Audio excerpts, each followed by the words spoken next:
Robert Kiyosaki, ये नाम शायद आपने सुना ही होगा। अमेरिका के बहुत ही मशहूर उद्योगपति और इन्वेस्टर हैं।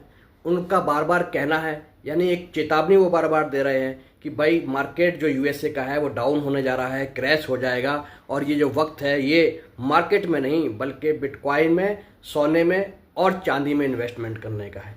बार बार भी ये चेतावनी रॉबर्ट कियोसाकी की तरफ से दी जा रही है और कुछ हद तक लग भी रहा है कि रॉबर्ट कियोसाकी जो है सच बोल रहे हैं, क्योंकि जिस तरह से सोने के भाव बढ़ रहे हैं, चांदी के भाव बढ़ रहे हैं और बिटकॉइन के रेट्स बढ़ रहे हैं, उस तरह से लगता है कि कियोसाकी की बात शायद सही है। लेकिन सोना चांदी तो ठीक है, लेकिन बिटकॉइन का क्या?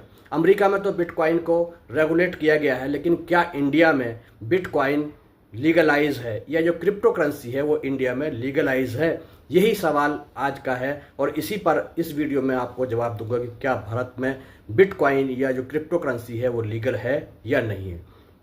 दरअसल 2018 की अगर बात करें तो रिजर्व बैंक ऑफ इंडिया ने बैन कर दिया था बिटकॉइन को, और इसी बैन के खिलाफ जो पिटीशन फाइल करी गई थी सुप्रीम कोर्ट में, और सुप्रीम कोर्ट ने 2020 में ये बैन हटा दिया।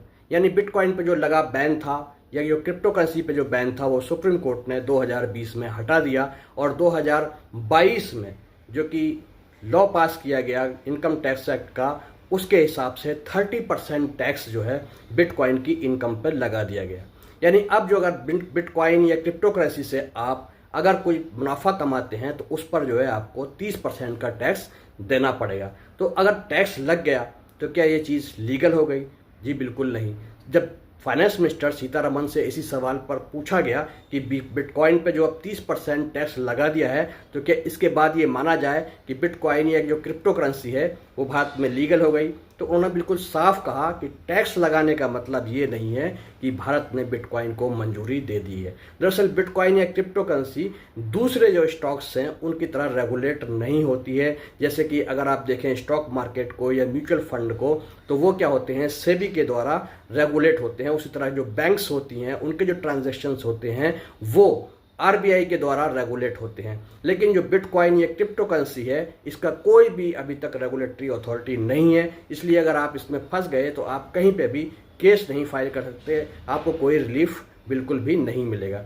तो एक तरह से कहा जाए कि भारत में अभी एक तरह से परमिटेड तो हो गई है, जैसे कि 30% टैक्स लगाया है, लेकिन कोई रेगुलेशन नहीं है और इसको किसी भी ट्रांजेक्शन के लिए यूज़ नहीं किया सकता। यानी इन्वेस्टमेंट पर्पज से ही अभी क्रिप्टो करेंसी या बिटकॉइन को आप ले सकते हैं, उस पर टैक्स पे कर सकते हैं, लेकिन अभी भी एक कानून आना बाकी है जो इसको या तो बैन करेगा या प्रॉपर लीगलाइज करेगा। तो आप समझ गए होंगे। अगर वीडियो अच्छा लगा हो तो इसको जरूर लाइक कीजिए, चैनल को जरूर से जरूर